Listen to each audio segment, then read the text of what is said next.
తెలుగుదేశం జనసేన నాయకులు బాగున్నారు, కానీ కార్యకర్తలు కొన్ని చోట్ల గొడవ పడుతున్నారు. చివరికి అట్లాగే మచిలీపట్నంలో జరిగిన ఒక గొడవలో జనసేన నాయకుడి చేత తెలుగుదేశం నాయకుడి కాళ్ళు పట్టించిన ఉదంతం, అది వీడియో తీసి మరి సోషల్ మీడియాలో వైరల్ చేసిన ఉదంతం సంచలనం సృష్టిస్తోంది.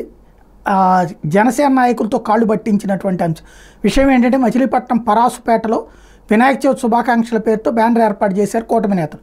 తమ ఫోటోలు వేయకపోవడం మీద జనసేన నేతలు అభ్యంతరం వ్యక్తం చేశారు.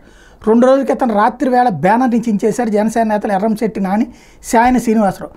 బ్యానర్ చించేసిన ఎర్రంశెట్టి నాని ఇంటి మీద టీడీపీ నేతలు దాడి చేశారు. దాడిలో ఎర్రంశెట్టి నానికి గాయాలైనాయి, ఇల్లంతా ధ్వంసమైంది.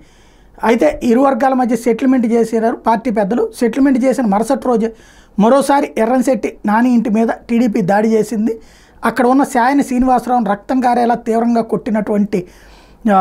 కొట్టారు. బ్యానర్ ఇచ్చినందుకు కాళ్ళు పట్టించుకుని క్షమాపణ చెప్పించుకున్నారు. టీడీపీ నేత శంకు శ్రీను కాళ్ళు పట్టుకుని క్షమాపణ చెప్పాడు ఎర్రంశెట్టి నాని, సాయన శ్రీనివాసరావు. ఒకరి మీద ఒకరు చిలకల్లు పోలీస్ స్టేషన్లో, ఏదైతే చిలకలపూడి స్టేషన్లో ఫిర్యాదు చేసుకున్నారు. ఆ విజువల్ ఇప్పుడు వైరల్ అవుతున్నాయి. అయితే ఇక్కడ విశేషం ఏంటంటే, జనసేన వాళ్ళు హైలైట్ చేయట్లేదు, తెలుగుదేశం వాళ్ళు హైలైట్ చేయట్లేదు.